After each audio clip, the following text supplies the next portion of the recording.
All right, so ready to dive into a topic that's got it all: history, prestige, and yeah, a fair share of controversy. Bring it on. We're talking private schooling in the UK, and our guidebook for this little adventure is Conrad Reicher's Private Schooling in the UK, a comprehensive guide. Sounds like fascinating reading. Totally.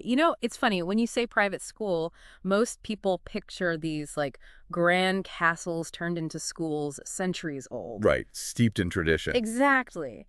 But Riker points out something pretty interesting. These schools, they weren't always for the wealthy elite.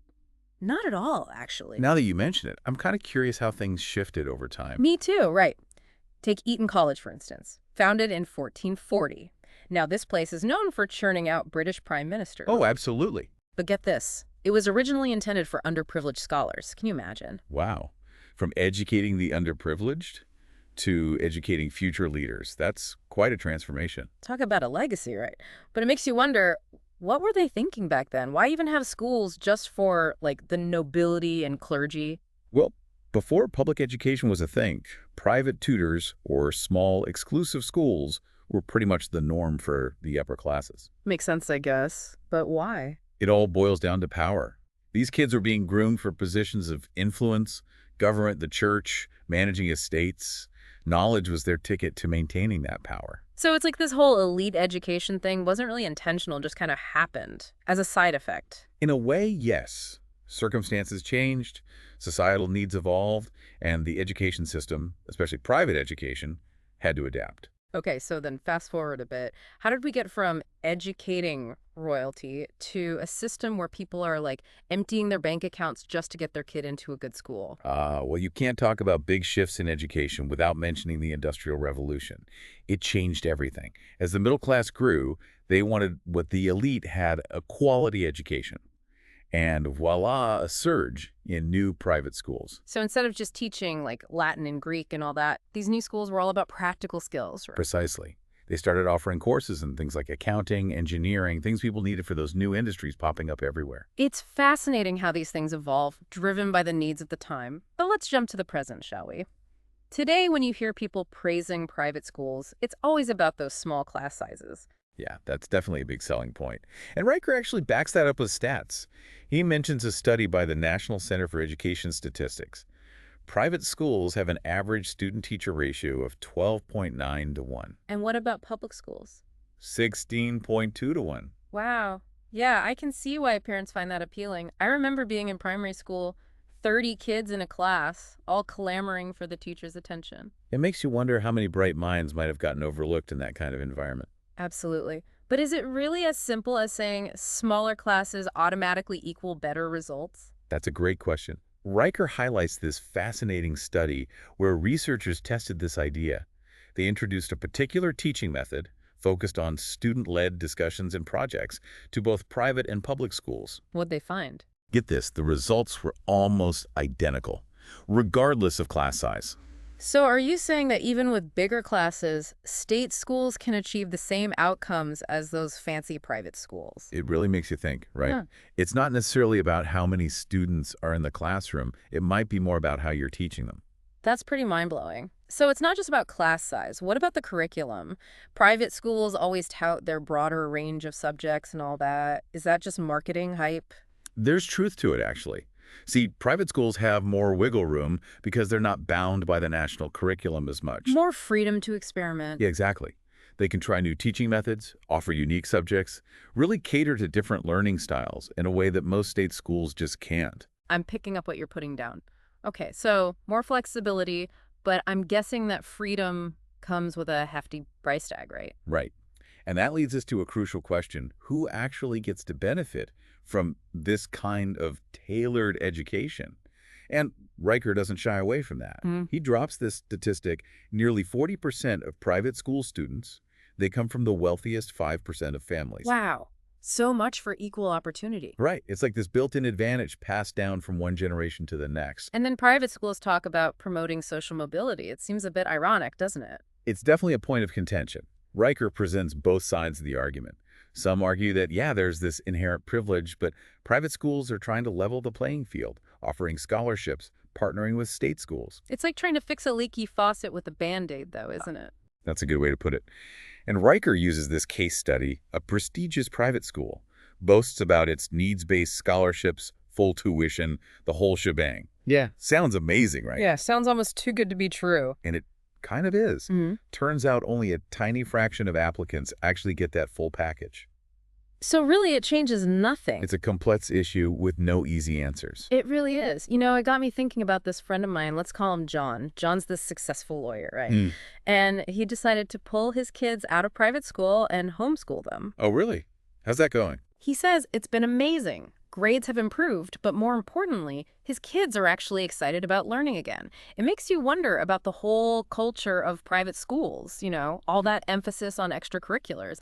Are they really about enriching a child's life, or is it more about, like, image and exclusivity? That's a great point, and Riker actually talks about that. He says, on the one hand, these extracurriculars can be amazing debate teams, orchestras that travel the world, top-notch sports programs. He even mentions a school with a robotics lab that's like something out of a science fiction movie. Wow. Okay, so they've got the cool factor down.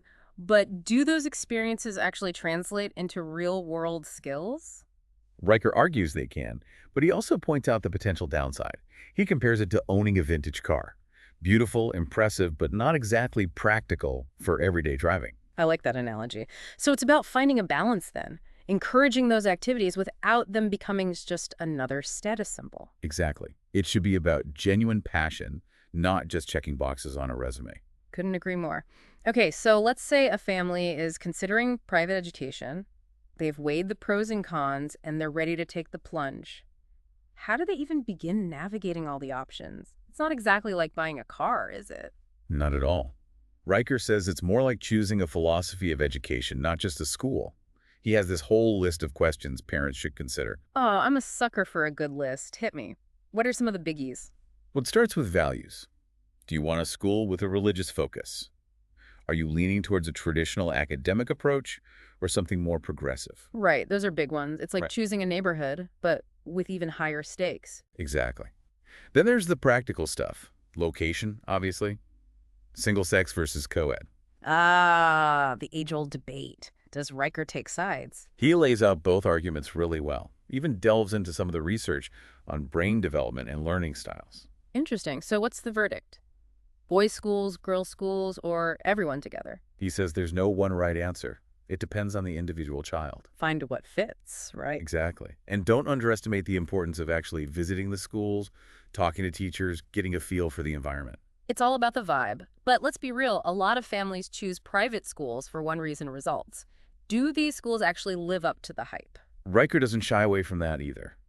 He presents data showing that, on average, private schools do outperform state schools in standardized tests and university admissions. Okay, so there's some evidence to back it up. But is it all about the teaching, the resources, or is there something else going on? Riker argues it's a combination of factors. Smaller class sizes help, but he also talks about this expectation effect. Expectation effect, what's that? Basically, when students are surrounded by high expectations from both teachers and peers, they tend to rise to the occasion. Makes sense, I guess. But isn't that a lot of pressure? It can be. Riker acknowledges that. There are downsides to that high-pressure environment. He talks about studies linking it to increased anxiety and stress in some students. A good reminder that academic success isn't everything. Absolutely. But let's be honest, those smaller classes, those fancy programs, they all come with a hefty price tag. What about families who can't afford those sky-high tuition fees? Are there other options? It's almost like we're searching for that magic formula for social mobility, and it might not even exist. Riker talks about scholarships and those bursary things, but are those really enough to make the difference? It's the question, isn't it? Yeah. And Riker doesn't try to sugarcoat it. He does point out some interesting things happening, though. Like, did you know some private schools were actually teaming up with state schools? Really? Yeah. Sharing resources, even swapping teachers sometimes, kind of trying to bridge the gap, give students from different backgrounds a chance to experience different learning styles. It's a start, I guess. Still feels like working within the system, though, doesn't it? What about families who say, forget this, and go a different route? Homeschooling, those alternative learning centers, even online schools, are those even realistic alternative? Riker actually devotes a whole chapter to those alternative routes, and it's pretty eye-opening.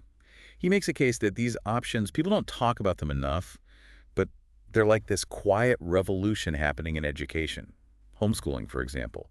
It's not just for, like, religious families anymore or people who live in the middle of nowhere. I was just thinking about that stereotype. It's changing, definitely. You see more and more parents who are just, like, fed up with the traditional system.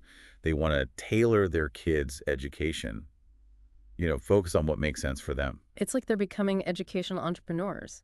But I always wonder, what about the social aspect? Don't kids need that interaction with other kids? That's the big one everyone brings up, right? Riker talks about that too. He says a lot of homeschooling families, they form co-ops, do group activities, some even connect with other families online. It's not about isolating kids. It's about giving them a different kind of social experience. So less about fitting in and more about, like, actual connection. Exactly. Okay, but homeschooling aside, what about those alternative learning centers Riker mentions? Yeah. What are those all about? Yeah, I was curious about those too. They sound kind of mysterious. They're pretty cool, actually. Some are all about that Montessori method, hands-on learning, kids guiding their own exploration. Then you've got the Waldorf schools, big on creativity, artsy stuff, and learning in nature. Riker even found a school in Bristol that's totally student-run. The teachers are more like guides, not the ones calling all the shots. Wow. Okay, so there are some really different approaches out there. It's kind of mind-blowing. But with all these options popping up, where does that leave traditional private schools? Will they go the way of the dinosaurs, or will people always be drawn to those, like, ivy-covered walls and fancy reputations? That's the million-dollar question, right? Yeah. Riker ends the book with that very question, and he doesn't claim to have a crystal ball. But he does leave us with this quote from some big-shot education expert. The future of education isn't about picking sides, it's about building bridges. I thought that was spot on. Building bridges between old and new, between having it all and making it accessible for everyone.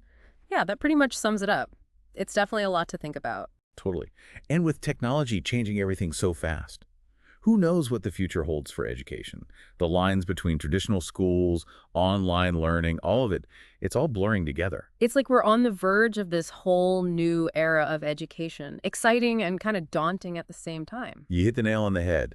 I think if there's one big takeaway from Riker's book and from our chat today, it's that there's no magic answer when it comes to education. Yeah. The best approach is whatever sparks that curiosity in a child, helps them discover who they are, and makes them excited to keep learning throughout their life. Beautifully said. And on that note, I think it's time to wrap up this deep dive into the world of private schooling in the UK. It's been quite a journey. I enjoyed exploring all this with you. Me too. And to everyone listening, thanks for joining us on this little adventure. We hope you gained some insights, maybe even come up with some questions of your own. Because when it comes down to it, education isn't about just sitting back and listening. It's about engaging, questioning, and always staying curious. Until next time.